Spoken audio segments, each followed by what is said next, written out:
Bienvenue donc dans cet atelier dédié aux défis politiques de l'évaluation d'impact social. Je suis Salomé Langlais, je travaille à l'URIOPS Hauts-de-France, entre autres sur cette question d'évaluation d'impact social, et j'animerai cet atelier cet après-midi.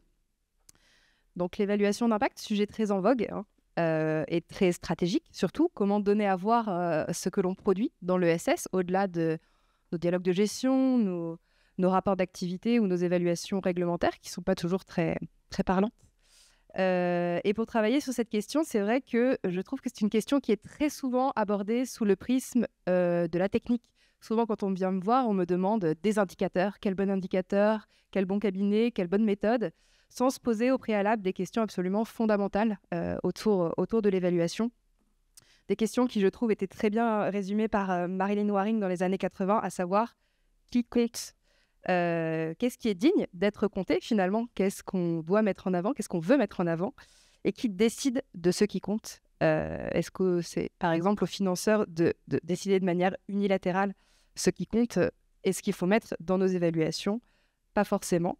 C'est des questions absolument fondamentales qu'il s'agit aujourd'hui de se reposer et qui nous remontrent l'importance fondamentale aussi pour nous, acteurs de l'ESS, d'investir ce champ de l'évaluation d'impact pour peser dans le débat. Et c'est de ça que nous allons parler cet après-midi avec 3 interventions. Alors tout d'abord, on aura Francesca Petrella, qui est enseignante-chercheuse en économie à l'université d'Aix-Marseille et au LEST. Bon, tu pourras peut-être nous en dire 2 mots.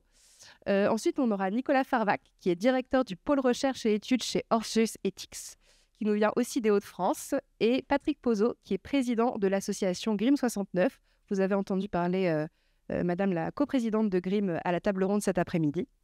Donc, je laisse la parole à Francesca, et puis ensuite, je donnerai la parole à Nicolas et Patrick.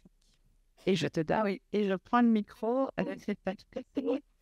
Donc, bonjour à toutes et à tous. Donc, comme l'a dit Salomé, je suis Francesca Petrella. Juste peut-être dire que je suis chercheur au LEST, donc qui est un laboratoire d'économie et de sociologie du travail. Et en fait, je travaille sur l'économie sociale et solidaire en général. Et aujourd'hui, je vais vous parler, si ça bouge. Non, oui, ça bouge. Voilà, donc de l'évaluation d'impact social, puisque c'est un peu le sujet. Alors, d'abord, repartir du début, en fait, pourquoi aujourd'hui tout le monde parle d'impact social? Poser quelques... Alors, j'ai choisi une définition, il y en a plein, c'est pas du tout une notion, on va dire, simple, et donc chacun il va de sa définition et des méthodes, mais on va un petit peu en parler, et puis souligner les avantages et les risques pour les associations et terminer par de possibles alternatives à l'impact, pour le dire autrement. Est-ce qu'on peut sortir aujourd'hui de cette question d'impact social ou pas? Alors, en préambule, juste vous dire que je vais parler au nom de 2 autres collègues qui ne sont pas là aujourd'hui, qui sont Marion Studer et Georgia Trachani, avec qui on a réalisé une revue de littérature pour l'INJEP. Notre commande, en fait, était de faire une revue de littérature sur l'évaluation des associations en France, mais aussi en remettant dans une perspective internationale. Et donc, c'est disponible en ligne. Je ne veux pas faire de la pub, mais si ça vous intéresse, n'hésitez pas à aller sur le site de l'INJEP. Et comme on disait entre nous, il y a même une petite synthèse. Vous n'êtes pas obligé de lire tout le rapport. Et puis, pour rappeler en fait cette dimension politique dont parlait Salomé, je vous ai mis une citation d'Alain Desrosières sur lequel on s'est beaucoup appuyé, qui rappelle quand même que évaluer ou apprécier la valeur ou le mérite de quelque chose implique ainsi de porter des jugements. Même si on nous fait croire que le chiffre est objectif, n'oublions pas qu'évaluer, c'est aussi porter des jugements et que la valeur n'est pas absolue. Ça, c'est pour le cadre et vous dire d'où je parle. Alors, pourquoi un tel engouement pour l'impact social? Alors, on pourrait être dans l'atelier d'à côté, sur transition écologique. Je pense qu'il y a aussi aujourd'hui un effet de mode. C'est sans doute pas, je vais commencer par ça, mais c'est sans doute pas la première raison, qui est de dire qu'en fait, aujourd'hui, tout le monde, toute entreprise, quelle qu'elle soit, doit contribuer ou a envie de montrer qu'elle contribue aux enjeux de transition sociale, écologique. Et donc, On parlait tout à l'heure des entreprises à mission, on peut parler des entreprises à impact, la RSE, bref, il y a quand même un effet de mode qui nous vient aussi de ces questions de transition et que quand on demande à certaines structures, on dit « Ah, mais moi, je veux maximiser mon impact social. » Il y a vraiment ce discours-là aujourd'hui. On voit aussi en France, enfin, c'est aussi dans d'autres pays, mais en France, on a vraiment vu la structuration d'un nouveau marché. Il existe aujourd'hui un réel marché de la mesure d'impact. Alors, je prends mesure et évaluation un peu de manière synonyme ici, parce qu'en fait, quand on dit évaluer l'impact, souvent on mesure l'impact. On pourra y revenir si vous le souhaitez. Et donc, on a vu rapidement arriver toute une série de nouveaux acteurs, du conseil, de l'expertise, dans la formation, des écoles de commerce se mettent aussi à faire des évaluations d'impact. Il y a même au niveau des organisations des grosses associations qui ont des impact managers maintenant, qui sont là pour gérer l'impact. Bref, une diversité d'acteurs, nouveaux acteurs, mais aussi certains, on en parlait à la pause ce midi, vous connaissez peut-être l'Impact Tank, qui organise maintenant chaque année, c'est la 2e année, on peut dire chaque année, le sommet de l'impact. Et donc, qui est Impact Tank, qui est un think tank créé pour mettre en valeur ces mesures d'impact. C'est créé par le groupe SOS. Je vous situe un petit peu l'acteur. Voilà. Donc, on voit émerger toute une série d'acteurs. On s'y perd un peu dans ce marché de la mesure d'impact. C'est en lien avec la montée de ce qu'on appelle la finance à impact, pour dire un petit peu rapidement les choses.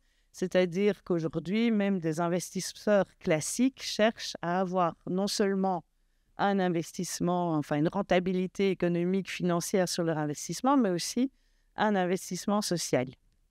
Donc ça se développe aussi à grande échelle. Et on voit aussi se multiplier les outils. Et c'est d'ailleurs pour ça aussi qu'il y a un peu aujourd'hui dans beaucoup d'associations et de réseaux, cette question comment mesurer l'impact, parce qu'on est un peu perdu face à différents outils. Alors, je n'ai pas mis les outils classiques, j'ai mis 2 qu'on cite beaucoup dans l'ESS, l'Impact Score et le Valeur ESS de l'UDES. Je ne sais pas si vous connaissez. Impact Score, c'est l'ancien mouvement des entrepreneurs sociaux, donc c'est Impact France qui l'a créé. Donc, mais il y a tous les investissements classiques, toutes les mesures classiques, on pourra en reparler si vous le souhaitez. Dernier point qui, à mon avis, est presque le premier. En fait, aujourd'hui, beaucoup d'auteurs, de chercheurs disent que finalement, la mesure d'impact, c'est un instrument du nouveau management public. Ça fait partie de la recherche d'une plus grande efficacité de politique publique. Ça fait partie, vous le savez encore mieux que moi, de cette volonté, de ce besoin, de cette nécessité, même d'exigence, en fait, de rendre compte, de faire la preuve surtout si on reçoit des fonds publics. Et donc, on est dans l'ère de la performance, on est dans la culture du résultat, on parlait des CEPOM, donc on est dans cette mouvance que je peux détailler si vous le souhaitez aussi, mais ce qu'on peut appeler le nouveau management public. Et dans cette mouvance-là, dans ces principes-là, il y a vraiment l'ère du chiffre, on va dire. On croit aux chiffres, en fait. C'est presque une croyance. Le chiffre rend visible, le chiffre est neutre, le chiffre est vrai. Et donc, certains vont dire qu'en fait, il y a un usage, mais très étendu et galopant, en fait, de l'usage des chiffres. Et donc, je cite, je crois que ce n'est pas Bruno et Didier, mais c'est eux qui l'ont dit, c'est la quantophrénie, cette idée de vraiment avoir envie de chiffres, besoin de chiffres, qui aujourd'hui, en fait, on y est tous un peu soumis. Donc, voilà, il y a sûrement d'autres raisons, mais voilà 3 raisons principales, on va dire, pour expliquer pourquoi aujourd'hui tout le monde parle d'impact social. Alors, ça, on peut le trouver un petit peu partout dans différents pays européens. Je n'ai pas dit que en fait, c'était aussi porté par les institutions internationales. Je vous invite à aller voir le site de la Commission européenne. Il y a une commission d'experts, un groupe d'experts, le G16 pour l'économie sociale. Ils ont fait tout un travail sur comment évaluer l'impact. L'OCDE aussi. Donc, c'est vraiment un mouvement à grande échelle et qui n'est pas propre à la France. Il y a une petite spécificité française, c'est le débat entre utilité sociale ou impact social. Utilité sociale, c'est vraiment un terme très franco-français. On le trouve en Belgique, en France, au Québec, mais social utility, vous n'allez pas beaucoup le trouver dans la littérature anglo-saxonne. Et donc, je ne l'ai pas dit non plus, mais le terme impact nous vient évidemment du monde anglo-saxon. Et ce qui sort en France, c'est qu'en fait, je ne vais pas détailler toute la ligne du temps, que c'est Marion Studer qui avait fait ça dans le cadre de sa thèse de doctorat, mais on peut voir en fait que progressivement, la notion d'impact social a complètement évincé celle d'utilité sociale. Ce n'est pas qu'un glissement sémantique, parce que pour les acteurs, je le vois dans les textes, parfois on l'utilise de manière quasiment synonyme. Utilité sociale, impact social, certes, en fait, on veut mesurer des effets, on pourrait dire que c'est la même chose, mais pas du tout, et c'est pour ça que je vais aller sur la définition et les méthodes. C'est plus qu'un glissement sémantique, c'est un changement de paradigme presque épistémologique de l'évaluation. Donc, si les acteurs l'utilisent de manière synonyme, c'est important de savoir en fait que ça ne fait absolument pas référence au même monde, d'accord ? Et c'est pas du tout utilisé de la même manière. Pour ceux qui connaissent en fait ce terme d'utilité sociale, on peut aller chercher les premières apparitions de ce texte dans en fait ce qui a été dit tout à l'heure en plénière, les relations entre les associations et les pouvoirs publics. On a commencé à voir en fait à partir du moment où les associations ont de plus en plus porté en fait cette question sociale, répondu aux besoins sociaux, pas à la place d'eux, mais pour ou en partenariat, je ne sais pas comment le dire, au départ, eh bien, du coup, cette reconnaissance, etc., on a reconnu, les pouvoirs publics, pour être clair, ont reconnu l'utilité sociale des associations qui ont défriché des nouvelles demandes sociales et de plus en plus pris, en fait, une partie, en fait, des politiques sociales. Après, il y a toute la dimension fiscale que vous connaissez aussi, d'utilité sociale, la gestion des intéressés. Donc, c'est vraiment un terme qui a eu beaucoup de place dans l'histoire, on va dire, et qu'aujourd'hui, depuis les années 2000, avec une accélération en 2010, on voit disparaître petit à petit cette notion-là dans les textes, puisque nous, ce qu'on a vu apparaître dans la revue de littérature. Or, l'utilité sociale a aussi été utilisée, donc notamment au niveau fiscal, dans une dimension identitaire, pour mettre en avant ce qui la distinguait aussi des entreprises, on va dire, à but lucratif. D'ailleurs, c'était une question encore posée ce matin. Donc, Jean Gadret, dans son fameux rapport de 2004, Nicolas s'en souvient aussi, mettait en avant tous ces débats autour de l'utilité sociale, quoi. Et il disait que c'était une convention, en fait, socio-politique, qui aurait pu devenir un outil de régulation. Aujourd'hui, on est beaucoup plus sur la question d'impact que d'utilité sociale, même si je vous invite à voir le dernier numéro de Juris Association. Cette question impact social, utilité sociale, et Patrick a contribué. C'est un vrai beau débat, je trouve. Enfin, c'est un vrai sujet important, donc je vous invite à aller lire le dernier numéro de Juris Association. Alors, qu'est-ce que l'impact finalement ? Alors, plusieurs définitions. C'est pour ça que je voulais un PowerPoint pour vous lire une définition. Alors, j'ai pris une ancienne du Conseil supérieur d'économie sociale et solidaire en me disant que ça avait quand même une certaine légitimité.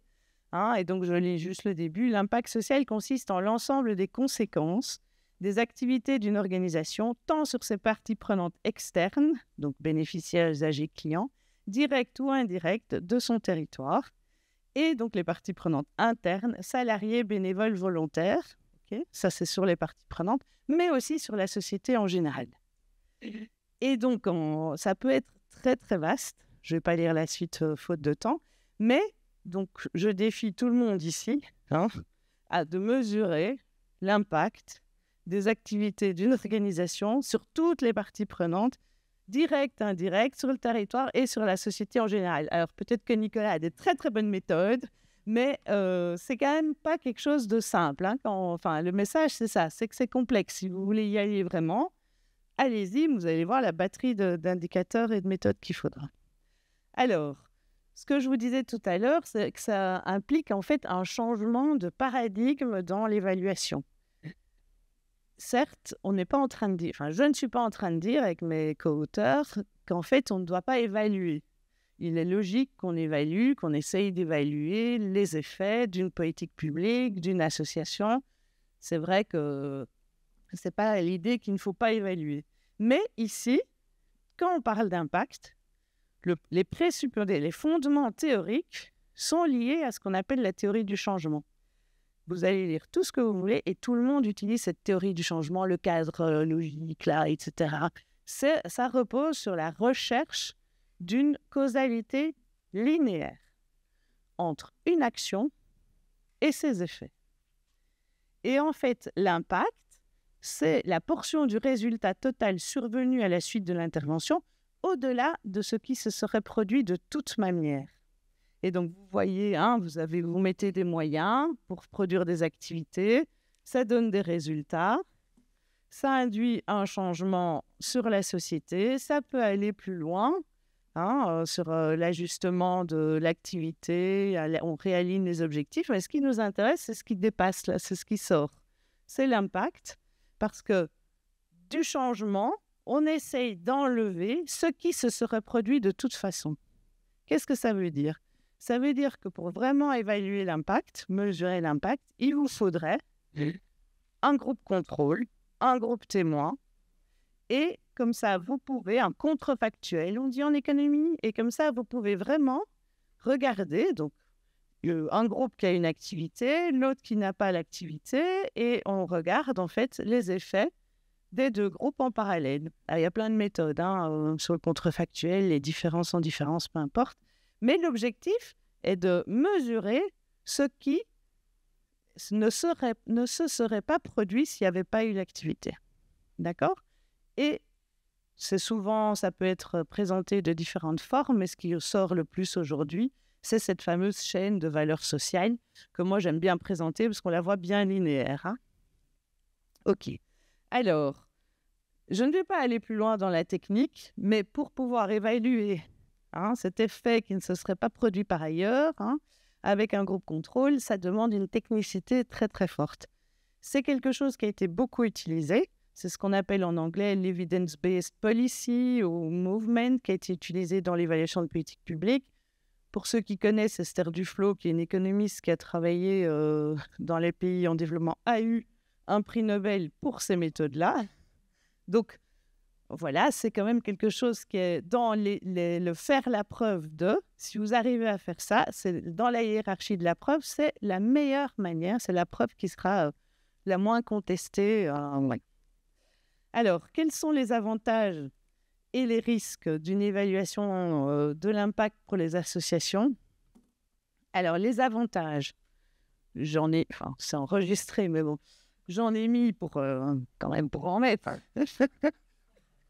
Parce que, après, on va voir d'autres points de vue, mais ça peut être un outil de pilotage pour les associations ou pour l'économie sociale et solidaire en général. J'ai mis sous certaines conditions, c'est-à-dire à partir du moment où la structure, l'association réfléchit à la manière d'évaluer ses actions en co-construction avec les différentes parties prenantes et qui définit ses propres critères et qui, c'est sa manière de mesurer, se donne les moyens et en fait un outil de pilotage, d'amélioration continue, mais vraiment délibératif, co-construit, etc., ça peut être utile. Après, il faut arriver à le faire. Mais imaginons, ça peut être un véritable outil et ça peut être une manière de rentrer en dialogue, comme on disait tout à l'heure, sur le fait que on peut aller discuter avec les pouvoirs publics,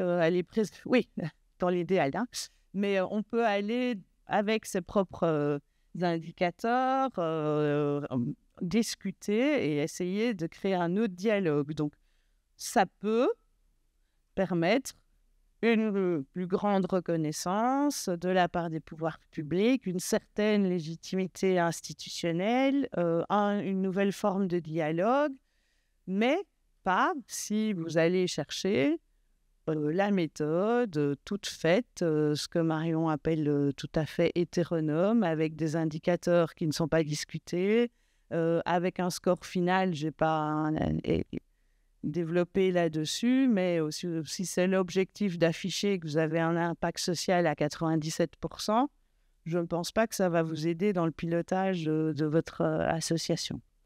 Alors, les risques de la mesure d'impact, et là j'insiste donc sur en fait cette idée de mesure d'impact qu'un consultant peut vous proposer. Bon, j'en ai un côté de moi, donc je vais être prudente, mais de vous proposer une méthode toute faite, là, le kit tout fait et auquel on n'implique pas les parties prenantes, je caricature, avec un référentiel unique à la fin, il y a plusieurs risques.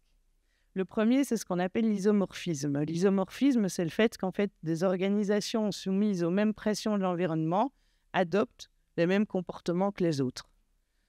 Donc, l'isomorphisme, ça fait un tout petit peu de temps, ça va, peut être de trois sortes: coercitif, mimétique ou normatif. Coercitif, c'est ce que vous vivez quand des autorités publiques, des tutelles vous imposent des indicateurs, des mesures, Patrick, voilà. Donc là, vous n'avez pas le choix, c'est imposé, c'est coercitif. Mimétique, c'est les structures qui se disent « Ah, mais ça a l'air bien, en fait, d'utiliser ces mesures d'impact, là. Machin l'a fait, je vais le faire aussi. » Et du coup, on adopte les mêmes pratiques que les autres. Et normatif, l'isomorphisme normatif est un tout petit peu plus compliqué parce qu'en fait, on y participe quand on participe soi-même, en fait, à créer des nouvelles normes. Et donc, ça peut être, par exemple, c'est souvent cité dans les cas de professionnalisation. On crée des normes, des nouveaux diplômes, mais pour que ce soit diffusé. Donc, on contribue à une certaine normalisation. Mais en faisant de l'impact soi-même, on participe peut-être aussi à faire une norme d'une mesure d'impact, d'une culture de l'impact. Donc ça, il est un peu plus difficile à penser. Oups. Alors, le reste est plus rapide. C'est ce qui a été dit aussi tout à l'heure. Deuxième risque, c'est une instrumentalisation par les pouvoirs publics. En fait, si on est dans la réponse à la commande publique, si on est dans la réponse aux appels à projets, c'était vraiment ce qu'il se disait tout à l'heure. Est-ce que, du coup, l'association est un opérateur qui répond à une commande? On est dans une normalisation aussi, on est dans une standardisation des pratiques, une banalisation des organisations.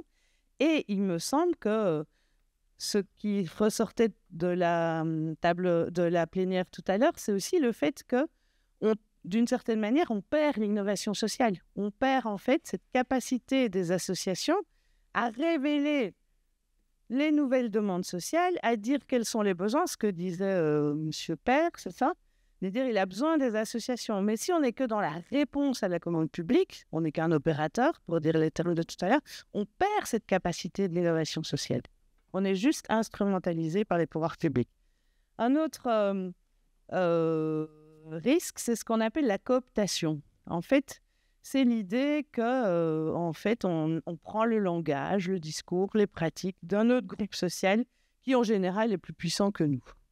Donc ici, je ne l'ai pas encore dit, mais c'est vrai que la notion d'impact social ne vient pas de l'économie sociale et solidaire. La notion d'impact nous vient du monde du privé. Certains de mes collègues, certaines vous diraient que c'est même un terme militaire. Oui, on a été chercher, mais ça vient plutôt ou du monde privé, ou c'est vrai qu'il y a eu historiquement beaucoup d'évaluations de politique publique dans les pays en voie de développement qui utilisaient ce discours-là. Le dernier, c'est la performativité. C'est l'idée, en fait, que le fait d'essayer d'évaluer une réalité, finalement, transforme la réalité qui est étudiée.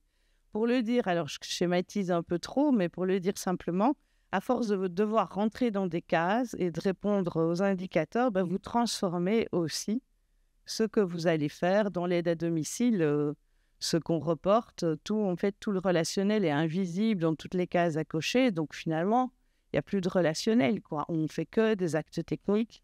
Et donc, il y a quand même aussi des enjeux à ce qu'on a invisibilisé, ce sur quoi on insiste à travers les chiffres et les indicateurs. Il y a un jugement, ce que je disais tout à l'heure. Donc, attention à ces différents risques. Je pense que c'est important d'en avoir conscience. Je conclus, sinon je déborde. Donc, en fait, quelles alternatives?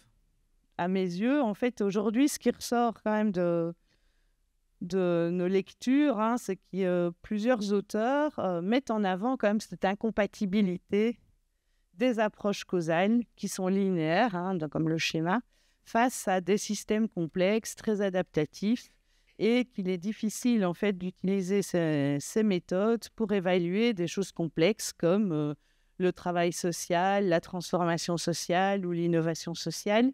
Pourquoi? Parce qu'on est dans l'incertitude, dans j'ai mis des exemples, mais dans la difficulté, par exemple, de définir les effets à l'avance. Un impact, c'est une cible, hein, et donc c'est pas toujours facile de savoir exactement quels vont être les effets de vos actions. Mais pour pouvoir les mesurer, il faut, dans ces méthodes-là, les anticiper d'une certaine manière. Et donc, certaines critiquent cette dimension très linéaire et vont plus vers des approches qu'on appelle systémiques, où, vous connaissez, hein, où on prend en compte plutôt la complexité, les interdépendances entre les actions, le fait qu'il peut y avoir des ajustements en continu, qu'on revienne en arrière, qu'on refait des boucles itératives. Et donc, on a besoin d'être dans des schémas plus ronds, hein, plus systémiques pour pouvoir peut-être identifier des causalités, mais multiples et en tout cas pas linéaires. Et je termine en vous disant, en fait, parce que je sors d'avoir déposé des projets européens, et j'ai retrouvé ça dans plusieurs articles, aujourd'hui, on vous demande, au niveau européen, pour tout projet, de définir vos objectifs. Alors, c'est la grille SMART. Je ne sais pas si vous la connaissez, hein. Spécifique, mesurable, atteignable, pertinent et limité dans le temps, enfin précisé dans le temps avec une limite. Donc voilà, tant que vous ne savez pas faire, vous n'arrivez pas à rendre vos objectifs SMART, vous ne serez pas financé, hein. Vous devez avoir vos indicateurs de performance. Et j'en termine là, puisque j'ai déjà dit, hein, donc ces approches systémiques, elles sont plus autonomes, co-construites par les parties prenantes, multicritères, délibératives. Et donc, je vais dans le sens de Juris Association, de dire, tiens, est-ce qu'on ne réhabiliterait pas l'utilité sociale? Et parce que, en fait, mon objectif aujourd'hui, c'était aussi de réouvrir le débat sur cette question d'impact social, parce qu'il me semble que l'évaluation doit rester un objet politique. Ce n'est pas moi qui le dis, hein, c'est Desrosières. Sujet de controverse et de débat. Voilà, je vous remercie. J'étais un tout petit peu trop longue, mais...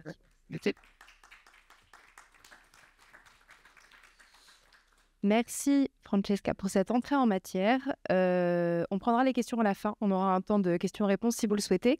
Mais en attendant, ne t'inquiète pas, je vais appuyer sur le bon bouton.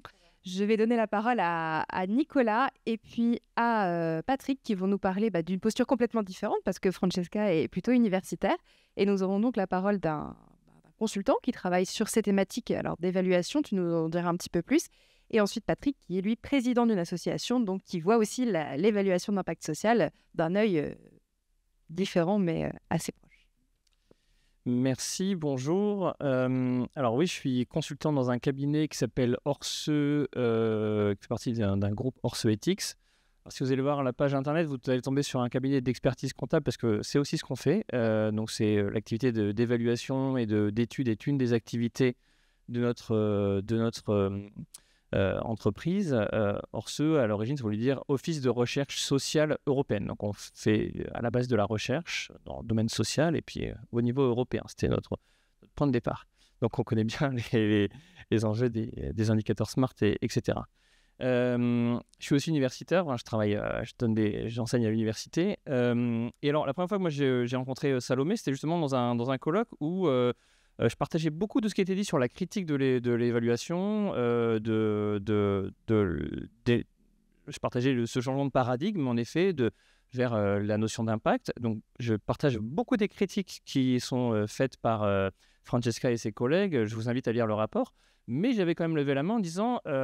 est-ce qu'on peut éviter de tout jeter avec l'eau du bain dans l'évaluation d'impact? Alors, d'autant plus facilement que je ne me considère pas membre, très, très à la marge de ce marché de l'évaluation d'impact social. C'est vrai qu'il y a des cabinets qui ne font que ça. Nous, on fait plutôt de l'évaluation de politique publique. Alors, la différence est peut-être ténue, mais je pense que c'est quand même un enjeu. On intervient dans des évaluations de politique publique à la demande de communautaires publics, l'État, des régions, des collectivités, pour savoir si la politique publique A ou B ou Z fonctionne, et avec des critères un peu plus précis que ça. Donc il y a un vrai enjeu démocratique, pour reprendre les interventions de ce matin, dans notre travail, c'est-à-dire de rendre que par notre biais à nous, c'est une des méthodes d'évaluation, la collectivité peut aussi très bien évaluer sa politique elle-même, et souvent elle le fait très bien, mais par le biais d'un évaluateur, de rendre des comptes sur l'usage des fonds publics qui sont dépensés. Donc l'enjeu, il est démocratique avant d'être un enjeu commercial, d'affichage, de performance, qu'il y a souvent dans les évaluations d'impact, à mon sens. Dans l'évaluation des politiques publiques, on fonctionne souvent avec une grille d'analyse que vous retrouverez chez nous ou d'autres collègues. C'est avec 5 ou 6 indicateurs, et l'impact est un de ces indicateurs. Donc, moi, je propose une approche assez modeste de l'évaluation d'impact. Oui, en effet, c'est intéressant de mesurer les impacts, si tant est qu'on y arrive. Donc, une approche très modeste de l'évaluation d'impact. En revanche, il y a d'autres questions évaluatives, d'autres référentiels qui sont intéressants. Alors, je vais vous les lister tour à tour. Il y a la question de la pertinence. Est-ce qu'on répond à des besoins ?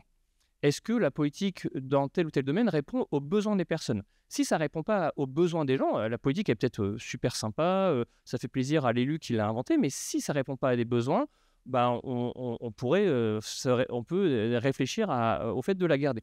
Moi, j'adore ce critère de pertinence. Je voudrais qu'il y ait un sommet de la pertinence tank, tu vois, plutôt que l'impact tank. Mais il n'y en aura jamais. Je pense qu'il faut s'intéresser à la pertinence. Est-ce que c'est intéressant ? Est-ce que c'est cohérent ? Est-ce que c'est cohérent avec l'existant ? Si vous êtes la 12e association du territoire à faire la même politique, il y a des chances que ce ne soit pas cohérent.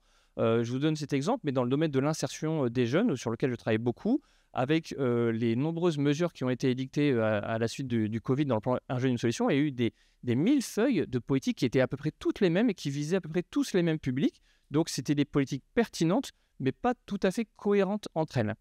Il y a la question de l'effectivité. Donc, est-ce que ce qui est annoncé est correctement mis en œuvre ? Des fois, c'est un classique de la sociologie. Entre ce qu'a pensé le ministre ou la ministre et ce qui est mis sur le terrain, il y a tout un gouffre. Et pour des tas de raisons, dans la chaîne de décision, de commandement, etc. Là, on est dans le registre militaire, mais c'est un grand classique de la science politique. Il y a l'efficacité. Est-ce qu'on a les résultats qu'on avait prévus ? Et il y a l'impact. L'impact, c'est aussi, est-ce qu'on a d'autres résultats que ceux qui étaient prévus ? Et donc, ça suppose de se poser une question un peu plus large. Je veux faire une politique qui va réduire de X% le nombre de chômeurs. Est-ce qu'on a obtenu ? Alors, on a peut-être réduit le nombre de chômeurs, mais on a peut-être augmenté la pauvreté dans le même temps. Alors, je dis cet exemple de façon pas tout à fait innocente, mais voilà, on a des impacts de politique qui peuvent être efficaces, mais qui peuvent avoir des impacts négatifs. Et puis, on a les questions d'efficience et plutôt les aspects financiers.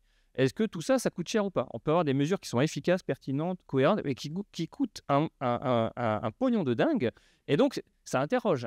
Je pense que s'intéresser au prix des choses est quand même une mesure qui a du sens. Donc, nous, on essaye de faire ces différentes choses. Et donc, l'impact est l'une des dimensions. Et l'efficience, les aspects financiers, on les évalue assez difficilement. Parce qu'on est certainement assez mal outillés par rapport à des gens plus qualifiés que nous, comme Patrick. Donc, nous, on plaide dans nos travaux sur une méthode modeste, fondée en sciences sociales et surtout compréhensible, qui cherche à comprendre le fonctionnement des choses. C'est-à-dire, par rapport au schéma linéaire que nous, on adopte, donc c'est aussi un des points de désaccord avec Francesca, c'est que nous, on adopte une théorie du changement dans nos pratiques, mais on essaye de comprendre ce qui se passe dans cette théorie. Donc, une logique compréhensive qui vise à insister sur la boîte noire de la politique publique. On peut arriver à une méthode qui va bien fonctionner, qui va nous donner un chiffre, donc on va être content, on va avoir un plus X%, un moins Y%, mais sans rien comprendre au chemin de l'impact. Donc, dans la critique que Francesca fait de ce chemin linéaire, moi, je ne serais pas aussi critique. Je pense que c'est un bon moyen de penser et de réfléchir à la façon qu'une association, pour faire simple, a d'agir sur son territoire et d'impacter ou pas les personnes. Donc, c'est de rentrer dans la compréhension, dans l'analyse de ce qui est fait, des pratiques.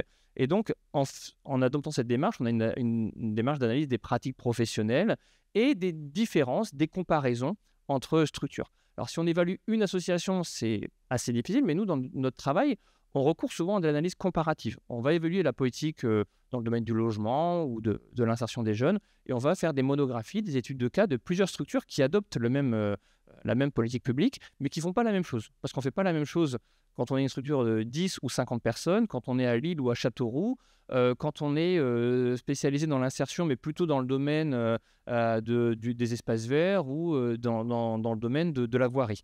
Il y a beaucoup de différences, quand bien même les structures, les politiques semblent assez homogènes.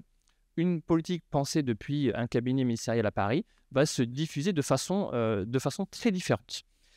Donc une méthode mixte, ça veut dire on fait du quali et du quanti, c'est nos deux amis, on essaye d'avoir des chiffres, mais pas que. Vous l'avez vu tout à l'heure, quand la violoncelliste a présenté son PowerPoint, elle a fait une belle méthode mixte avec des chiffres, des évaluations d'impact, X% de réduction des douleurs, 100% des professionnels contents et du verbatim. Et le verbatim, ça ne prend naissance que par rapport aux chiffres, et le chiffre ne prend naissance que par rapport au verbatim.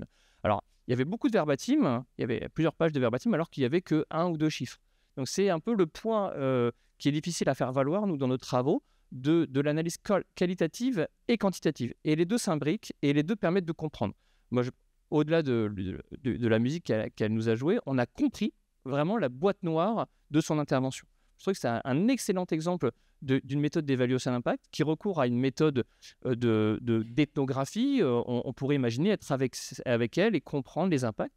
Et par rapport à ce que tu disais, Francesca, sur le ciblage, l'aspect militaire, on sait quelle cible. A priori, elle ne savait pas du tout quelle cible elle allait obtenir. Mais par boucle itérative, on pourrait reproduire son schéma d'évaluation et voir si les mêmes effets sont reproduits dans d'autres contextes. Donc voilà un peu les méthodes que l'on essaye de développer. Alors, pour vous donner un ou deux exemples de techniques, nous, on a fait récemment une évaluation dans le cadre d'une expérimentation. Alors, c'est aussi un point de vue spécifique, c'est évaluer une expérimentation, ça fait partie du jeu. Le gouvernement, un ministère expérimente et puis s'appuie sur l'évaluation. Là, c'est vraiment les moments où l'évaluateur a un rôle attendu d'intervention et de voir ce qui fonctionne plus ou moins bien. Il y a d'autres cas où l'évaluateur n'est pas du tout attendu et c'est plutôt compliqué. Et dans cette évaluation d'une politique d'insertion, on a réussi à mélanger des outils qualitatifs, quantitatifs, et tout en adoptant une méthode linéaire, c'est-à-dire une théorie du changement, on a complexifié cette théorie du changement en y intégrant de nombreux paramètres. Et donc, je pense que face à un schéma très simple comme celui que vous avez vu à l'écran, on peut avoir des théories de changement très complexes. Là, en l'occurrence, c'était est-ce que former des professionnels de structure d'insertion à aller plus vers les entreprises dites classiques favorise le retour en emploi des personnes accompagnées. Donc, oui, c'est une question très complexe parce que le retour à l'emploi d'une personne, il va certainement dépendre du traitement, comme on l'appelle, c'est-à-dire le fait d'être dans cette structure d'insertion, mais aussi il va dépendre de plein de choses qui échappent à la structure d'insertion. Il y a beaucoup de frottements. On ne sera jamais sur un modèle pur où on pourrait mettre la personne dans un environnement pur de tout effet extérieur. On a fait cette étude entre 2020 et 2022, donc avec une crise du Covid, avec un retournement de conjoncture, etc., etc. Donc, notre méthode, c'était d'analyser la boîte noire, donc les effets intermédiaires. Qu'est-ce qui se passe quand les professionnalités évoluent et quand on donne des outils pour changer certaines pratiques, là, en l'occurrence, aller plus faire des contacts avec des employeurs locaux, et qu'est-ce qui se passe sur les personnes au final. On a eu la chance de pouvoir utiliser des données administratives. Donc ça, on est sur de la bonne qualité d'indicateurs. Ce n'est pas une batterie d'indicateurs que nous avons construite et que nous avons demandé aux structures qui mettaient en œuvre le programme de remplir, tant bien que mal. Et c'est souvent très mal fait. Quand nous, on demande, ce serait bien que vous remplissiez chaque mois le nombre de trucs que vous avez fait, en général, il y a 20% des gens qui le font et la moitié le font mal ou n'ont pas compris la consigne. Et donc, on est face à des trucs complètement inutilisables. Là, c'est des données de suivi administratif. Et donc, on a pu faire un peu de contrefactuel, c'est-à-dire comparer les départements où ça avait été mis en place et ceux où ça n'avait pas été mis en place. Donc, au final, on arrive avec une évaluation qui donne un impact. On voit que ce programme améliore les taux d'emploi. Donc, on a vraiment un effet positif. Mais si on n'avait que ça, on n'aurait rien à dire aux commanditaires publics. On n'aurait rien à dire du tout. Et là, toutes nos 17 études de cas, donc c'était un protocole très lourd, plus nos enquêtes par téléphone, plus notre enquête par questionnaire auprès de l'ensemble des structures qui avaient appliqué le programme, permettre de comprendre ce qui s'est passé. Donc, le lien entre effets intermédiaires et effets finaux. Donc, oui, certes, c'est linéaire, mais la théorie du changement change tout le temps. Notre boîte noire, elle évolue tout le temps. On avait autant de boîtes noires que de structures. Et donc, toute analyse comparative, ça a été de dire qu'est-ce qui fait système, qu'est-ce qui fonctionne, qu'est-ce qui ne fonctionne pas. Et autre effet vertueux, c'est qu'on avait la chance d'avoir un commanditaire public, donc le ministère du Travail, qui était appétent, qui avait une appétence pour ce type de méthode qui ne se soit pas centrée uniquement sur le chiffre, mais qui voulait une démarche socio-économique de compréhension. Dans d'autres cas de figure, on fait face à des commanditaires qui vont avoir plutôt une volonté de contrôle par l'évaluation. Et ça, tu l'as très bien dit, tout ce que tu as évoqué sur la performativité, sur le mimétisme, sur le contrôle, c'est très net. Et donc nous, finalement, en tant qu'évaluateurs, on est un peu les objets de cette stratégie de contrôle. Et quand tu évoquais l'idée que la structure doit remplir des indicateurs de pilotage, etc., je pense que tu as bifurqué, Francesca, entre évaluation et pilotage. On n'est plus dans l'évaluation, on est dans la normativité. Vous devez faire comme ça, sinon vous n'avez pas les financements. Alors, je n'aurai pas le temps, mais j'avais l'idée aussi de vous évoquer un autre travail d'évaluation sur lequel on travaille, sur lequel on a déposé on a rendu une réponse, c'est un appel d'offres, et sur lequel on a beaucoup d'incertitudes, sur lequel aussi, pour vous narrer notre modestie et nos questionnements. Et dans cette démarche, on propose de construire avec les parties prenantes les indicateurs. Que c'est un secteur complexe, en gros, c'est mettre en place des démarches d'animation socio-culturelle pour des personnes résidant dans des foyers, dans de l'habitat d'urgence, etc. Donc, il faut être modeste, il faut être participatif, c'est-à-dire qu'est-ce que vous voyez, vous, comme effet à votre action, selon vous, qu'est-ce qui se passe. Donc, on va construire avec les parties prenantes ces outils. On va aller sur le terrain avec toutes les limites aussi qu'il y a à aller interroger des personnes sur leur ressenti. Parce que quand on parle d'indicateurs, on parle le plus souvent d'indicateurs subjectifs. Et toute la question de la causalité qui a été évoquée, ça souvent réduit à de la causalité subjective. Oh, je pense que je me sens mieux dans ma peau, je pense que je vais mieux. Alors, ces éléments sont indispensables pour avoir le point de vue des personnes concernées. Mais bien souvent, ce n'est pas suffisant pour en faire une évaluation globale et critique de la politique. En plus, c'est un sujet où la modestie appelle à dire que l'atelier socio-culturel que vont suivre ces personnes dans un hébergement d'urgence va certainement avoir un effet bénéfique sur leur bien-être, mais la politique est quand même associée à des enjeux d'émancipation, de citoyenneté, d'orientation professionnelle. Donc, il faut aussi savoir toute proportion garder et ne pas considérer que cet outil-là va avoir autant d'effets que prévu. Voilà, je vais laisser la parole à mon collègue pour juste vous dire que un dernier thème que je pense important quand on fait de l'évaluation, et pour les destinataires, c'est la question de laboratoire. Les structures expérimentent ou pas, mettent en œuvre des projets et bien souvent enchaînent des appels à projets, vous savez ça mieux que moi, sans avoir le temps de capitaliser. Je pense que l'évaluation est un outil de capitalisation et donc un outil de laboratoire. Et dans ce laboratoire, on peut avoir un registre d'amélioration des pratiques professionnelles, on peut avoir un registre de plaidoyer, ça on l'a déjà fait, on sait faire et ça a marché dans le temps. Et je pense que cette logique de laboratoire vient bien en lien avec une dimension de l'évaluation politique, critique, telle qu'elle a été présentée tout à l'heure. Voilà, merci de votre attention.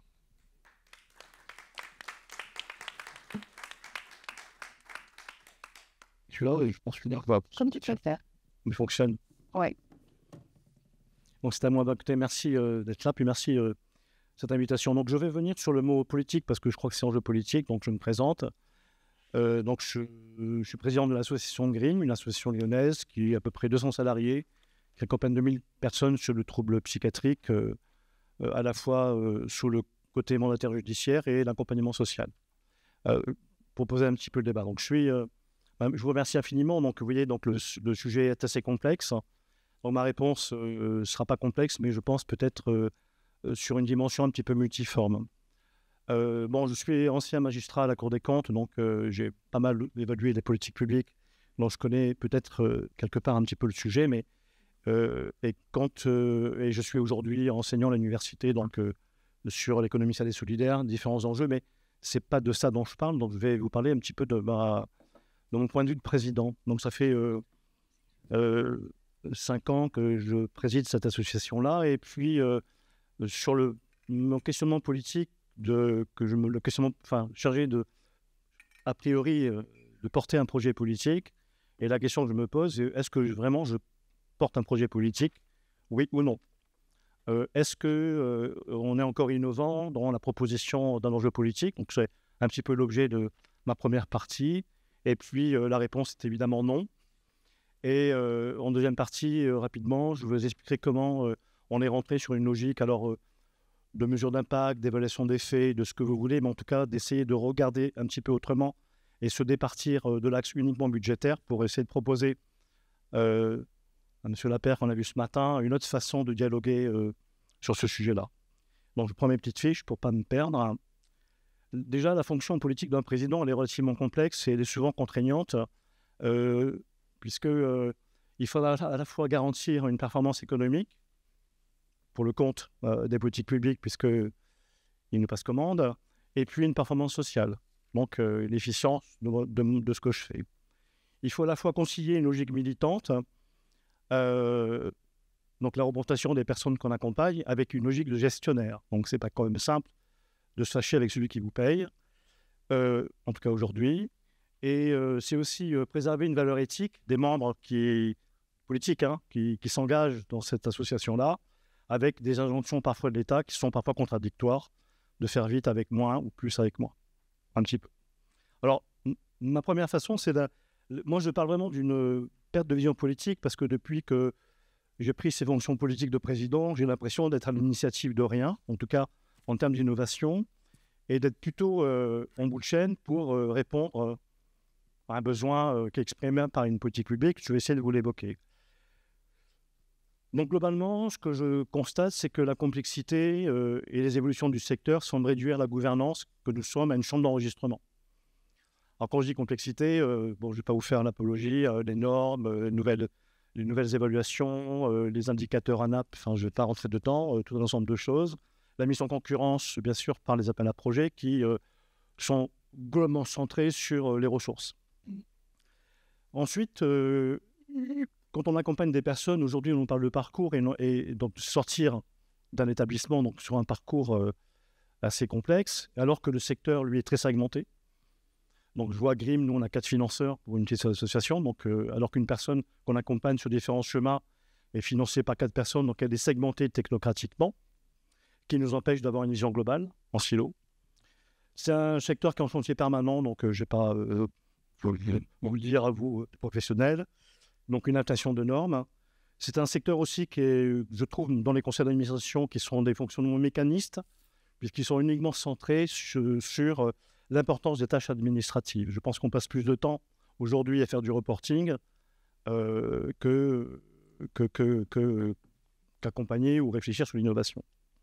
Et puis, il y a un décalage entre les valeurs et l'impératif technocratique sur les appels à projets. Pourquoi je vous dis ça? Parce que dans les conseils d'administration, qui est a priori l'organe politique de la présentation, eh bien, on a 4 conseils d'administration par an à peu près, donc 2 qui sont consacrés au budget principalement. Donc, on a très très peu de marge de manœuvre par rapport à ça. Alors, on s'est posé la question de savoir si on ne pouvait pas remettre, en tout cas dans le champ de notre dialogue avec les tutelles, une autre façon de dialoguer et ne pas être restreint à un consommateur budgétaire. Alors ça me rappelle, donc, pourquoi je vous dis ça? Parce que au regard de ces complexités, aujourd'hui, il y a une représentation faussée sur l'association. On vous parle des acteurs innovants, etc. Mais globalement, on est globalement réduit à un inducteur de coûts. Combien vous coûtez, combien ça coûte. Et au regard aujourd'hui du poids des politiques publiques, on voit bien que cette utilité sociale, je ne sais pas comment l'appeler, en tout cas, quelque part, elle n'est pas valorisée. Alors, est-ce qu'on peut tout valoriser en termes économiques? J'en sais rien, mais en tout cas, elle n'est pas quelque part prise en compte. Et donc, on s'est, nous, inscrits dans une logique d'investissement social, dans une logique de mesure d'impact. Et on a commencé le travail, donc ça fait maintenant 3 ans. Alors, on a commencé comment? Donc, on a fait une enquête terrain, donc une espèce d'étude empirique, parce qu'effectivement, contrefactuel, isomorphisme, on n'est pas un laboratoire, même si on est un échange expérimental, donc il a fallu embarquer la gouvernance et embarquer aussi la dirigeance. Donc, on a commencé déjà à faire une enquête terrain, 2 ans, qui nous prouve qu'on a besoin de faire autrement. Alors, une enquête qui s'apparente vraiment déjà aux évaluations internes qu'on fait. Vous dites, tiens, on fait la même chose. On a plein de documents qu'on produit qui sont un petit peu dans la tutelle. Et puis, on a fait une deuxième partie. Donc, on a considéré le fait, et là, on est rentré dans le vif du sujet pour montrer aux élus, à M. Père ou à d'autres, qu'on n'était pas que des gens qui coûtions, il y avait du X millions d'euros par an, mais on était aussi des gens qui rapportaient à la société. Donc, on est parti sur une logique alors, de contrefactuel, mais là, c'est simple, parce que dans l'écosystème, si vous voulez, de ce sujet-là, donc vous avez, en tout cas, la Fédération nationale des tutélaires dans la FNAT, je ne sais pas si qui les connaît, donc qui a passé commande, si vous voulez, pour faire un rapport important, pour regarder un petit peu le retour sur investissement social de l'investissement public de financement en MGPM, donc ça s'appelle les coûts évités ou ce qu'on peut éviter tout à chacun, qui produit quelque chose qui est assez cohérent et qui dit que si cette fonction n'existait pas, alors tout ça bien sûr considéré, ferait qu'on aurait des effets induits, vagabondage, santé, etc. Ensuite, nous, GRIM, on s'est dit comment on va faire ça. On a, alors là, on est un petit peu empirique. On a un travail empirique, c'est-à-dire qu'on travaille sur, effectivement, société inclusive, montée en compétences. D'ailleurs, la vice-présidente de GRIM que vous avez vue, c'était moi qui étais invité, mais c'est elle qui parle. C'est plus moi qui vais où ils sont concernés. Donc, on prend le pari politiquement de les mettre je vous expliquerai ça tout à l'heure. Et nous, on est parti sur quelque chose. On s'est dit, tiens, quand on prend quelqu'un et quand on le rétablit, en tout cas par l'habitat inclusif, au bout de 5 ans, en tout cas nous, au bout de 5 ans, en psychiatrie, il n'y a plus de retour à l'hôpital. Alors on s'est dit, on va faire un truc très simple, une petite règle 3. Combien ça coûte l'hôpital? Alors l'hôpital, c'est 1 000 euros par jour, voilà, ok. Combien nous on coûte? Nous on coûte 300. Donc déjà, en coût direct, on a un effet mécanique, budgétaire, je parle. Pourquoi je vous dis ça? Je vais vous dire pourquoi. Et ensuite, au bout de 5 ans, on a un impact alors positif, puisque la personne... avec Messidor, va travailler, etc. Il devient un citoyen comme elle. Alors, on a publié, alors moi je l'ai imposé au conseil d'administration, au vote en extra-budgétaire, de mettre ces données chiffrées. C'est pas légal, parce que, etc. Et puis, on a pu amorcer des dialogues, c'est-à-dire que les députés qui m'ont envoyé, M. Père aussi dit que c'était super intéressant, et on l'a fait dans ce but-là. C'est-à-dire qu'on l'a dit, je ne sais pas si je suis clair dans ce que je vous dis là, mais se dire, alors, effectivement, la complexité d'une organisation. Nous, ce qu'on veut, c'est avoir un impact en amont sur les organisations administratives, parce qu'effectivement, l'hôpital, ce n'est pas le conseil départemental qui le paye. Et quand on lui dit que ça a un impact sur l'hôpital, lui, il s'en fout un petit peu. Mais quand même, quand je lui écris, lui dire que c'est un élu de la République et qu'il est garant des deniers publics, on fait un petit peu politiquement bouger les choses. Non, je ne parle pas de politique, on n'est pas dedans. Alors, je crois que la complexité n'empêche pas, si vous voulez... alors, nous, on n'est pas ici... un laboratoire de recherche, on est simplement... donc, il y a eu 2 cas. Alors, comment on s'y est pris? Non, je vous ai expliqué. Et on a changé totalement notre façon de gouvernance. On est rentré dans une logique ISO 26000 RSE. Donc, aujourd'hui, ça y est, on est labellisé, là, je crois, bientôt. Donc, on a changé nos projets de service, etc., sur des ambitions parties prenantes, etc., qu'on peut mesurer demain. Donc, l'impact est dedans. On a embarqué les salariés qui se disent, tiens, c'est quelque part, je ne suis pas quelqu'un qui coûte, quoi. Enfin, je suis aussi quelqu'un qui rapporte à la société au sens utilitaire. Alors, au début, on a pris le parti pris, si vous voulez, de prendre le coût, parce que c'est notre seul dialogue qu'on a avec l'élu, parce que quand on fait un budget qui vous dit, voilà, c'est 3%, taux directeur de cette pomme, etc., donc on se dit, on va y aller par le coût et on verra comment. Alors, ils sont intéressés, parce que peut-être ça permettra des partenariats publics ou les transferts de fonds. Alors, je ne vais pas entrer dans le détail des financements publics qui sont relativement complexes, mais voilà. Donc, on essaie de travailler à la fois sur le terrain, à la fois en amont sur la transformation un petit peu des enjeux politiques publics. Je ne sais pas si j'ai dépassé le temps ou pas. Non. Je ne sais pas si j'ai tout dit. J'ai encore un peu de temps. Encore un petit Donc, je pense que pour pouvoir le porter politiquement, déjà, il faut une vision politique. Il faut que la gouvernance, le conseil d'administration, alors je peux vous le dire, j'ai 65 ans, je suis le plus jeune de l'écosystème. Donc je veux chercher un job dans le privé, on me dit non, t'es trop vieux. Et ici, on me dit, tiens, on a besoin de toi. Alors je vous donne un scoop. Enfin, là, je viens d'être élu président de l'Ultra PJM, donc encore une union d'association ici, parce que le président est parti et ils n'ont personne. Alors je dis, bon les gars, je viens, sinon on disparaît. Vous voyez, donc on a donc un enjeu politique à porter. C'est la raison pour laquelle le changement des gouvernances et avoir de l'expertise à l'intérieur, pour justement ne pas mettre la dirigeance, donc le directeur général ou le directeur, en contrepoint par rapport parce que vous voyez ce que je veux dire, hein. Donc lui, il fait tout, quoi. Il fait à la fois le portage politique, dont on dit ouais, c'est bien, et ensuite il est aussi le porteur d'une technicité. Et s'il faut se battre, c'est pas lui, c'est le politique. Et donc, alors on peut le faire comment? En montrant que, alors ils savent qu'on sert à quelque chose.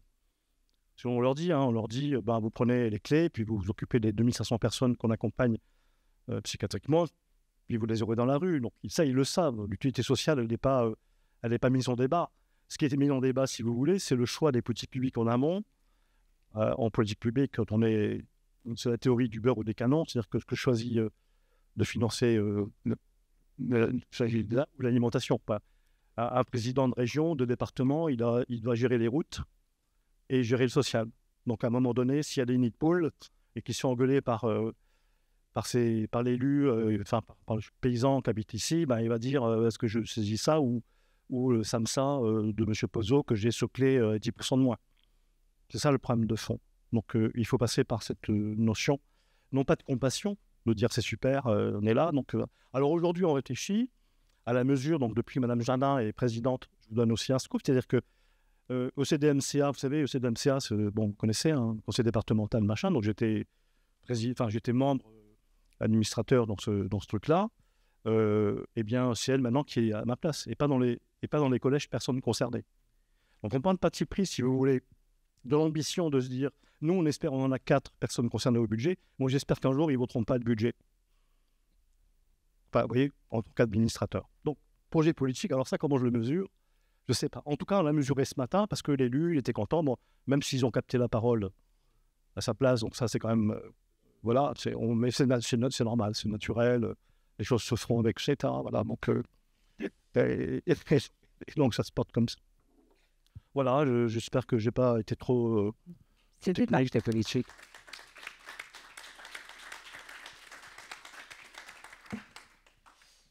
Merci beaucoup à vous trois. Alors, on nous a demandé de préparer un atelier sur l'évaluation d'impact social pour ce congrès.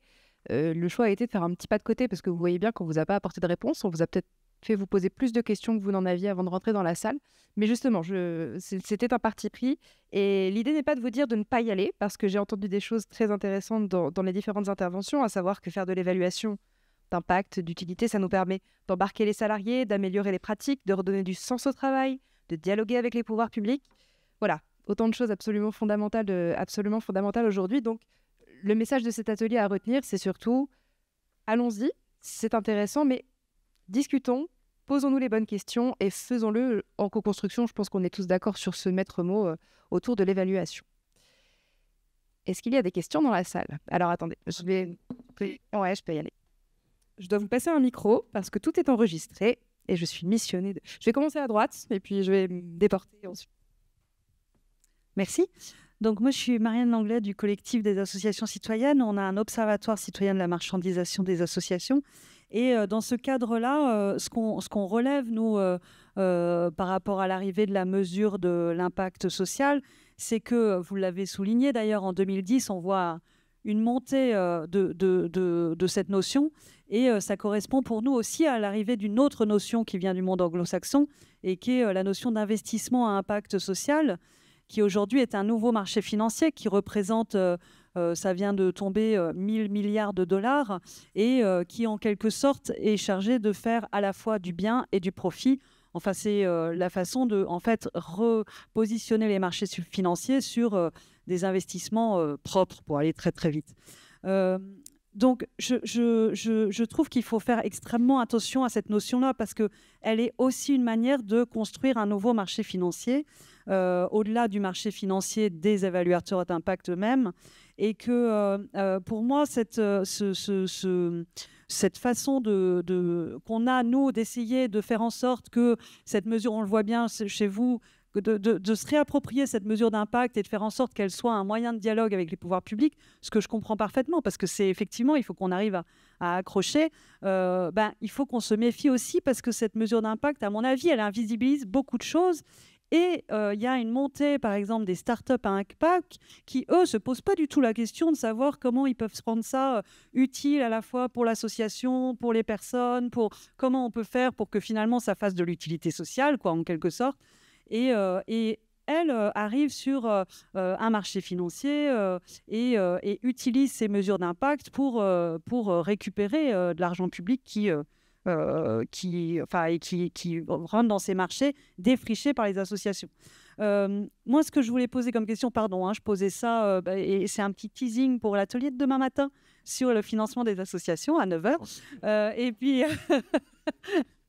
Et juste, je voulais savoir, parce que c'est une question que je pose toujours, sur la théorie du changement, d'où vient, c'est quoi les racines de la théorie du changement? Ça vient de quel théoricien? Ça vient d'où, en fait? Et en fait, je ne sais pas d'où ça vient. Je cherche. Qui l'a conceptualisé? C'est quoi la racine? Merci.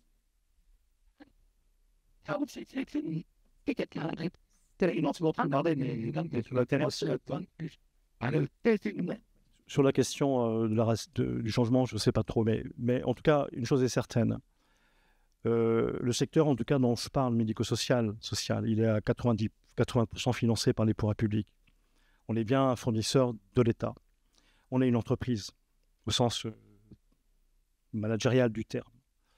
Aujourd'hui, ce secteur, il est vieillissant dans la gouvernance.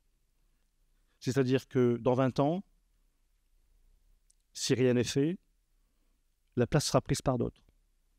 Donc l'État en face, il a besoin aussi de contre-pouvoir et d'expertise. Il a besoin qu'on aille le titiller sur son expertise. Je sais, j'étais dans l'État, j'étais magistrat à la Cour des comptes, on sait quand on travaille avec des partenaires. Donc si le secteur ne se saisit pas d'une autre façon de construire en amont le financement de nos activités ou le prix catalogue, comme vous voulez imaginer. Enfin, vous voyez, on est financé sur un prix catalogue, un prix de journée, un prix ceci, cela. Donc nous, ce qu'il faut, c'est qu'on remette en cause ce prix catalogue. On est là aujourd'hui. Donc c'est un truc qui est figé depuis des années. On est en incapacité, si vous voulez, aujourd'hui, de montrer en quoi on peut le modifier et le faire, et d'avoir peut-être un financement différencié. Mais il faut que l'expertise politique des associations, c'est ça qui porte cette innovation-là. Demain, pourquoi on n'innove plus trop? Parce que l'État, il a pris la place par rapport à ça. Je parle du secteur médico-social, pardon, celui dont je parle. J'ai dirigé Trisomie 21 France aussi, donc j'ai quand même une expertise depuis 20 ans pour dire, en fin de compte, si l'État, il vous appelle, c'est le cas pour nous en psychiatrie, et quand j'étais à Trisomie 21 France, il y a à peu près 15 ans, parce que c'est le seul endroit, l'associatif, où l'expertise est là. L'État, il est expert en management technico-administratif. Ça, il est fort. Non, mais il sait planifier, il sait voter des lois, gérer des budgets, etc. Par contre, dans le secteur, non, mais c'est son truc. Dans le secteur, en régie, il sait faire des pilotes de chasse, ça, il les emploie, ses salariés. Et il n'a pas l'expertise historique de ce secteur-là, puisqu'il n'a pas fait en régie. C'est les parents qui ont commencé. Et donc, ce secteur-là, l'expertise technique métier, elle est là. Si cette expertise métier, nous, on ne la valorise pas à son juste prix, que vous vouliez ou pas, le prix, je ne sais pas quoi, qui n'est pas pollué aussi par des coûts cachés de bénévoles. Quand vous avez un psychiatre bénévole, s'il s'en va et s'il faut le remplacer, ça coûte 90 000 €, l'élu il va vous dire votre taux, il dépasse de 10%. Donc ce dialogue-là, il faut, je pense, l'avoir en contrepoint de nous, politiquement, quelle expertise on met dans une gouvernance, quel renouvellement des instances on met en place, comment on fait le lien politique et technique avec les directions, et à quel pays, j'en sais rien. Et je crois, moi, en projetant dans 20 ans, bon, j'aurai 84 ans, peut-être que je serai encore président parce qu'il n'y aura personne pour dire « Tiens, tu peux venir, s'il te plaît ?» Voilà, je suis désolé, mais moi, je parle politique ici, je ne parle pas technique. Hein. Et le changement, il passera. Et si on passe de marchandisation de ce secteur-là, qui va peut-être arriver, j'en sais rien, l'assurantiel de l'État-providence, c'est en train d'arriver politiquement, mais ça, c'est le vote dans les urnes. Mais après, nous, dedans, effectivement, vous avez une compétition avec... Je prends ce secteur-là et le numérique, par exemple. Non, mais je prends ça parce que le secteur numérique, c'est les startups qui prennent tout l'enjeu du numérique dans le médico-social. Ils ont su répondre. Nous, on n'a pas su. Donc voilà. Enfin, c'est concurrence. Mais c'est politiquement, non, mais c'est ça parce que il faut bien comprendre que l'enjeu politique, quand il ne sera plus là, il sera pris par qui vous voulez. Quoi. Donc le changement. Merci Patrick. Et sur la théorie du changement, éventuellement? Très rapidement, mais on va peut-être poser d'autres questions. Mais il y a une approche réaliste aux États-Unis qui a développé ce concept et qui vient justement en contrepoint des méthodes contrefactuelles quantitatives. La théorie du changement telle que je la connais, telle que je l'utilise, elle vient pour poser des questions de terrain, de recherche, d'études. Et l'enjeu, c'est d'apporter des outils sur les flèches et de comprendre à quel moment la flèche fonctionne ou pas. Et donc, c'est en ça que c'est réaliste parce que ça part d'une méthode hypothético-déductive et ça s'inspire d'outils très qualitatifs et ça se veut une réponse aux méthodes à la Duflo qui disent ceux qui ont été à l'abri des moustiques, ceux qui ne l'ont pas été, faire une différence. Donc, ça se veut une méthode qualitative et qui apporte ses preuves. Merci Nicolas. Bonjour, Myriam Hiver-Boudou, directrice régionale d'Addiction France en Occitanie, pas depuis 5 ans, mais par ailleurs femme engagée et qui a dirigé pendant plus de 15 ans une chambre régionale d'économie sociale et solidaire. Moi, juste pour exposer, début des années 2000, on était sur des travaux qui a été introduit dans la loi ESS de 2014, du 31 juillet, qui a été alimentée, cette loi, par une remontée du terrain et d'acteurs. Donc, à l'époque, je me souviens, c'était sur l'ex-Languedoc-Roussillon, où nous avions, avec Hélène Duclos de Culture et Promotion, travaillé sur des indicateurs d'ores et déjà co-construits avec toutes les parties prenantes, les salariés, bénéficiaires usagers, parties prenantes financeurs. Donc, à l'époque, c'était la DRTEFP, c'est ça? Oui, c'est ça. Notamment, mais aussi les acteurs du territoire en termes de développement local. Parce qu'aussi, on est ancré sur les territoires et nos établissements font vivre aussi, par effet indirect, d'autres coûts. Alors, on évite des coûts, mais du coup, on génère aussi une richesse locale. Moi, juste par rapport à ce qui vient d'être dit, donc, on a eu cette loi, en effet. Là, on est en train de la revoir, puisque la loi a introduit la notion d'utilité sociale et a introduit déjà un petit glissement qui était l'entreprise, et je rejoins madame, l'entreprise avec l'agrément ESUS, entreprise d'utilité sociale, où on voit, puisque c'est les DITS qui, et on peut les uns et les autres déposer ça pour avoir de l'épargne salariale, plein des subventions, et notamment quand on a de l'investissement en termes immobiliers, donc ça, on est d'accord. On voit déjà là qu'on a des disparités entre les services instructeurs de qui est éligible ou pas. Bon, donc déjà, ça nous exclut certains de ce type d'aide. Donc déjà, première... c'est pour aller un peu, je suis désolée, monsieur, mais un peu dans le sens de Francesca, lui poser une question, parce que là, je sais qu'il y a et pour faire vite, des groupes qui réinvestissent du coup la loi ESS, puisqu'on va fêter ses 10 ans. Par ailleurs, on sait que l'ONU l'a mis dans sa résolution, ce qui fait aussi qu'on voit ce bascule, l'effet anglo-saxon d'évaluation à social impact, qui amène en effet un côté très marchand aussi de l'évaluation. Et ce qui avait amené quand même la philosophie de la loi ESS et de l'utilité sociale, pour avoir été aux manœuvres avec le LES, etc., c'était bien d'être au-delà du 1 euro investi égale 1 euro évité qu'on a vu partout au niveau des structures d'insertion par l'activité économique, mais c'était de faire levier, et là je vous rejoins, au sens politique. Ça veut dire aussi, voilà, les coûts évités, etc., mais quel lien social, utilité sociale, tout ce qui n'est pas forcément dans l'impact social. Et pour le coup, ce serait intéressant s'il y a des gens, notamment d'Harmonie, parce que je sais qu'à Harmonie, la Massif, etc., tout le groupe VIF est dans ce volet d'impact social, mais qui, pour moi, soyons très vigilants aux dérives que ça peut avoir. Et du coup, je voudrais savoir si Francesca, donc je suis pour habiliter par rapport à ta question, je suis tout à fait d'accord pour habiliter l'utilité sociale, pour voir les dérives et le business social qu'introduit aussi cette notion d'impact social, et du coup, nous met de côté, acteurs du médico-social. Du coup, est-ce qu'il y a les travaux du Conseil supérieur qui sont investis sur ce volet-là pour maintenir cette notion d'utilité sociale et dans sa reconnaissance au niveau des politiques publiques et leur évaluation? Non, si tu peux, brièvement avec un joker. Non. Non, alors, moi, j'avais beaucoup de choses à dire. Je ne sais pas quand je les dirai, mais il me semble que, pour réagir aussi par rapport à tout ce que Nicolas a dit, moi, je ne sais pas, je vais vous dire que je me sens un peu perdue. Alors, pas perdue, mais sur ce que je peux dire, parce qu'en fait, j'ai l'impression, enfin, vous avez bien compris, pour moi, avec la notion d'impact social, il y a des gros risques. Alors, c'est ce que Marianne a dit aussi.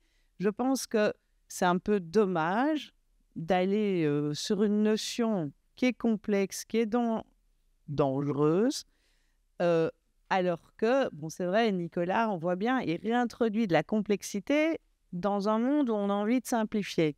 Hein. Ceux qui demandent un chiffre, un impact clair, précis, il doit être rapide, compréhensible pour tout le monde, faire de la comparaison entre les autres et tout ça. Pourquoi utiliser ce terme? En fait, c'est comme ça en fait, que je me pose la question aujourd'hui. Qu'on dise utilité sociale ou impact social, s'il n'y avait pas derrière toute cette connotation, ben, c'est super d'aller chercher des méthodes les plus complexes possibles, enfin compréhensives possibles pour essayer de mesurer, évaluer des effets. On a tous envie de montrer le rôle de l'économie sociale et solidaire. Mais pourquoi aller prendre une notion si complexe aussi, utilisée par la finance, utilisée par d'autres acteurs pour lesquels les enjeux sont différents? Pour ça, les risques, pour moi, ils sont dans le mimétisme, dans l'isomorphisme, dans la cooptation. Mais je comprends ce que Patrick a dit, de dire on doit parfois utiliser le langage des autres pour se faire entendre. C'est là que c'est difficile et c'est là qu'on marche un peu sur des œufs. Pour moi, la démarche même subjective de dire est-ce que ta vie a changé parce que tu as été dans cet atelier socioculturel, ben, c'est bien si ça a changé. Est-ce que la douleur est réduite parce que tu as écouté le violoncelle? C'est super. Et tant mieux si on peut le mesurer, tant mieux si on peut le montrer. C'est tout ce qui va avec la notion qui est embêtante en fait. Et donc, j'ai presque envie de dire, bah, oublions l'impact, mais je sais qu'on ne peut pas. Hein. Enfin bon, voilà, on voit les forces assez larges. Hein, donc ça, c'est un niveau de réponse. Essayons de réhabiliter l'utilité sociale parce qu'au moins, ça nous correspond plus. Et en gros, on peut faire un peu la même chose. Mais l'impact, tu as dit, les effets, pas forcément attendus, inattendus aussi. L'utilité sociale, c'est ce qui ressort de la loi. C'est la raison d'être, en fait, des organisations d'économie sociale et solidaire. Ce n'est pas un effet inattendu. Et là, il y a quelque chose qui est un peu qui est pas très net, je trouve, quand on dit pour les projets européens et autres, nous, on doit mesurer l'impact. Alors, il est attendu ou inattendu? On doit avoir estimé et pensé dès le départ notre impact. Et tant mieux s'il y en a d'autres qui arrivent en plus, mais on doit l'avoir quand même. Donc, je trouve que l'usage de la notion d'impact avec tout ce qu'elle véhicule est quand même un peu complexe. Donc, non, mais pour ajouter, ça revient aussi à des membres de l'État. C'est dans les années 70-80, le management quand l'État s'est désengagé, si vous voulez. Alors, c'est plutôt un problème politique et juridique. Le Conseil d'État, la notion est définie. Mais quand l'État a décidé de se démembrer et de ne plus garder par les agences, hein, notamment, 4000 agences qu'on a créées sur les conditions de travail, etc., et qu'il a rentrer dans le champ de la marge. Alors, on va parler des politiques sociales au sens large du terme, et qu'il ne l'a pas gardé en régie, c'est-à-dire en régie étatique. Eh bien, aujourd'hui, la dérive qui arrive ici, eh bien, c'est un État qui, lui, aujourd'hui, n'a plus les capacités de produire et de financer des politiques publiques strictement étatiques, indépendamment d'une concurrence, je ne sais pas quoi, et puis de la problématique européenne, quoi. Est-ce que je suis là pour avoir des subventions? Enfin, quand on rentre dedans pour avoir une subvention, attention. Et donc, on en est là. Alors après, c'est l'évolution aussi naturelle des États, des choses, peut-être d'un passage d'un État, d'un État assurantiel, enfin d'une logique plutôt assurantielle que étatique. Donc, après, maintenant, nous, politiquement, d'anticiper tout ça, de le prendre en compte et de sanctuariser certains points. Est-ce que le handicap ou la vieillesse, vous voyez, donc dans quel champ, dans l'absolu, pour le préserver, eh bien, on arrête l'association, puis on le met au niveau de l'État, puis on en fait un service d'État. Vous comprenez ce que je veux dire? Non, mais pour préserver de la concurrence. Maintenant, nous, on a au-dessus de nous une technocratie hyper compliquée, quoi, qui ne permet pas de se dire, tiens, on va innover, on a une super idée pour accompagner Madame Janin dans son rôle de politique. Il faut que je fasse 4 papiers, 3 machins, et puis pour avoir 1000 balles, ça fait 1 an que j'attends une subvention pour financer son coaching que je n'ai pas. Et donc, à partir de là, vous vous dites, impact, pas impact, ceci, cela. À un moment donné, il y a cette réalité de terrain et il faudra montrer qu'on est seul capable de faire ça. C'est ça que je dis. On est les seuls capables de le faire. D'avoir lâché le morceau pour dire d'avoir privatisé le service à domicile, etc., où justement, on ne finance plus, le relationnel, il est plus financé, il est processé, quoi. Donc le demi-heure qu'il perd dans le truc, etc., eh bien l'État, on l'a laissé faire. Voilà. Je suis navrée, on pourrait en parler des heures. Non, il n'y a pas de souci. On doit libérer la salle à 18h. Je vais prendre une dernière question. Je m'étais engagée à commencer de ce côté-là. Du coup, monsieur, je vous donne la parole. Ouais, enfin, tous en parité de 30. Oui, vous prenez 3 questions. Oui. Essayez de mettre dans la formulation. Ouais, alors ça peut être facile. Remets l'habit, je vais faire un peu de schizophrénie, parce que en fait, là, je suis là au titre du Crédit Mutuel, mais je suis parent d'un enfant handicapé, je suis administrateur dans le médico-social. Vous avez fait un pas de côté, je vais en faire 2 ou 3, parce qu'en tant que banque, on a une problématique assez large. Je suis un groupe mutualiste, je fais partie de l'ESS, comme des grandes coopératives agricoles, comme des grandes coopératives commerciales. Est-ce que vous avez un grand point commun avec Lactalis, un grand point commun avec les centrales d'achat Leclerc? C'est ça l'ESS. Donc c'est un pot-au-feu l'ESS. Premier point. Deuxième point, sur les mesures d'impact, parler de l'utilité sociale, pour moi c'est l'intention. L'impact social, c'est la mesure de l'action. Et vous avez les grands comptes qui travaillent avec vous aujourd'hui ont des obligations de reporting sur les critères de durabilité et aussi d'audit de leur portefeuille. Ça a beaucoup commencé avec le carbone. Et en fait, mettez-vous dans la logique que demain, on vous demandera, grand compte, en fait, on vous dira, mais c'est quoi votre action? Je fais ma revue de portefeuille carbone aujourd'hui et je dis, je ne veux plus financer Total, par exemple, parce qu'il pollue. Très bien. Demain, je dirais, je ne veux peut-être plus financer Zara parce qu'ils font travailler les enfants en Inde et ça ne me plaît pas. Oui. Donc, en fait, c'est ça aussi l'impact social, c'est ce que va vous demander les grands comptes avec qui vous travaillez, nécessairement. Mais après, c'est aussi la légitimité. Qu'est-ce que l'on a, nous, comme légitimité, à revendiquer votre action? C'est-à-dire que, est-ce que moi, en tant que crédit mutuel, sous prétexte que je vous prête de l'argent pour construire une masse, je dois m'approprier, entre guillemets, cet impact? C'est un vrai sujet. Je n'ai pas les réponses parce qu'on est en train de se les poser aujourd'hui sur nos mesures d'impact social. Parce qu'en fait, on est dans les critères ESG, je vous rappelle. L'environnement, c'est le carbone et la biodiversité. S, c'est le social. Mais alors, comment je l'évalue? Pour l'instant, on n'a pas de réponse. Mais si on n'a pas de mesure d'impact, si vous n'êtes pas capable de dire, voilà tout le bien que je fais, qui est naturel, puis comme je suis administrateur dans le médico-social, donc ça m'énerve autant que vous, de tout ce que vous avez venu de dire. Mais si on n'est pas capable de ça, demain, on ne sera pas visible et on vous dira, ce que vous faites, finalement, je ne peux pas le mettre dans mon reporting, donc ça m'intéresse moins que celui qui arrive. Vous parlez des grands groupes qui sont très structurés, des grosses machines du social, qui sont devenus des internationales du social. Donc en fait, le sujet, il est là. Il est aussi là. Donc prenez un pas de côté et ayez cette lecture de la problématique. Ça pourra vous... Il y a de la bienveillance, mais il y a aussi de la contrainte, aussi de vos donneurs d'ordre, des grands comptes avec qui vous travaillez. Voilà, c'était... Est-ce que j'étais assez synthétique? Très bien. Il faut pas répondre. Alors moi, je vais essayer d'être encore plus synthétique. Bonjour, Association PicPic, nous on est dans l'écologie. Je crois qu'il y a plus de médico-social ici. Je voulais faire 2 points rapides. Déjà, un partage d'expérience. Nous, dans ce qu'on a fait, alors je ne sais pas ce que ça vaut, on s'est inspiré d'unicité. C'est-à-dire qu'on a une association d'intérêt général, qui est la maison mère, et on a créé une filiale entreprise ESUS. Ce qui fait que l'association d'intérêt général fait ses projets avec... Et on cherche des mécènes, etc. Donc, en termes d'impact, on fait beaucoup d'expérimentations. Des fois, on a 1 personne, 20 personnes, on s'en fout. Et à côté de ça, la filiale ESUS, elle, rentre dans tout ce qu'on a dit là, toucher beaucoup de gens, etc., etc. Donc ça, c'est un premier partage d'expérience. Je ne sais pas ce que vous en pensez.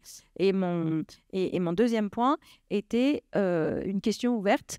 Est-ce qu'on peut s'affranchir de tout ça en cherchant justement avec le sujet financement, si on n'est plus dans les financements publics, si on est dans les financements privés, justement avec des mécènes qui, eux, n'ont pas obligatoirement des cases à remplir. Est-ce que ça nous affranchit ou est-ce qu'on ne rentre pas dans autre chose, du social washing ou justement une injustice dans le sens où il faut avoir des relations, et alors que les subventions et tout, c'est tout le monde au même niveau. Voilà, j'ouvre une... Et rendez-vous aussi à 9h pour l'atelier écologie et précarité. Merci. Est-ce que vous voulez réagir? Moi, je veux juste dire non, moi juste, c'est vrai qu'on n'a pas le temps et c'est dommage, mais on peut continuer dehors. Non, je rigole. Je pense que votre intervention, elle résume parfaitement en fait le problème, quoi. C'est une situation tout à fait paradoxale, hein, c'est ce que je disais, enfin, c'est ce que Patrick est-ce qu'on doit y aller parce qu'on va être obligé d'y aller, parce que les grands comptes nous demandent ça, et du coup, si on n'y va pas, on ne sera pas entendu et on n'existe plus. Je suis venue aussi parce que le titre, c'est le défi politique. Voilà, et donc pour moi, le débat, il est politique. Est-ce que, comme structure individuelle, on doit répondre à ce qu'on attend de nous, sinon on n'aura plus de sous, on n'existera plus. Mais en tant qu'UNIOPS et autres réseaux, est-ce qu'il n'y a pas une voix, hein, c'est aussi un plaidoyer, l'évaluation à faire entendre en disant peut-être qu'on peut faire autrement. Et là, je suis en train de rêver un peu parce que je connais les forces de ce mouvement de la finance, etc. On n'aura peut-être pas les moyens. Mais est-ce qu'on abdique ici ou est-ce qu'on prend l'enjeu politique? En fait, voilà, moi, c'est comme ça que je vois le débat, quoi. Juste l'enjeu politique, oui, je suis d'accord. Maintenant, est-ce qu'on est sûr d'avoir la force politique de contrer ces enjeux qui nous approchent? Alors nous, on a anticipé ISO 26000, on a fait notre bilan carbone, donc demain, si on nous le demande, on l'a. Ça, c'est réglé. Ensuite, je vous rejoins parce qu'aujourd'hui, je me trouve stratégiquement, politiquement, enfermé dans la structure juridique de l'association et j'aurais besoin peut-être aussi d'avoir quelque part peut-être une entreprise ESUS derrière pour porter des projets à fiscalité, etc., pour peut-être mettre en place ça. Donc ça, c'est une réflexion qui se met là, parce que si demain, l'État, qui me considère comme un consommateur budgétaire, et point barre, hein, c'est ce qu'il fait, hein, parce que les rapports d'activité qu'on fait, etc., c'est pas la prime au budget. Parce que votre budget, c'est un taux directeur qui, quoi que vous fassiez, vous avez le même budget, donc, sauf si vous n'êtes pas bien. Donc, on a bien ce problème politique de se dire, est-ce que l'Union, etc., on a une force suffisante pour dire sortez-nous du marché ou de ce que vous voulez et garantissez-nous cette utilité qui est définie par le Conseil d'État de l'utilité sociale. En tout cas, cette fonction providence sur des problèmes vulnérables. Ou alors, vous nous abandonnez au pied du gué, vous nous donnez le RMI de fonctionnement pour payer le loyer, etc. Et ensuite, libérez-nous les énergies juridiquement, paquet de financeurs, donnez-nous un espace, ayez confiance en nous. Et ouais, c'est ça, un espace juridique simple, quoi. Enfin, 4 financeurs pour 200 salariés, on marche sur la tête, enfin, etc., pour ensuite être un entrepreneur. Alors, je ne sais pas comment, sous quel régime, etc. Parce que Quand on regarde les compagnons du devoir ou les fruitières du Jura en 1300 et quelques, le monde a bougé. Il y en a qui sont battus les canuts pour faire le 1901. Demain, le monde, il bouge, quoi. Et je ne sais pas où est-ce qu'il nous emmène. Et nous, moi, politiquement, c'est où est-ce qu'on va politiquement dans notre gouvernance? Qu'est-ce qu'on fait demain? Comment on se préserve? Qu'est-ce qu'on propose?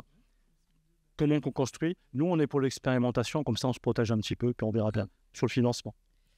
Merci. Non, merci beaucoup Patrick pour ce mot de la fin. Pardon pour les questions qui n'ont pas été prises, mais c'est le jeu du timing. Merci à vous trois, Francesca, Nicolas et Patrick. Merci à vous d'avoir participé activement et rendez-vous demain matin pour d'autres ateliers tout aussi intéressants. Et bon retour à tous. Ah bah ouais.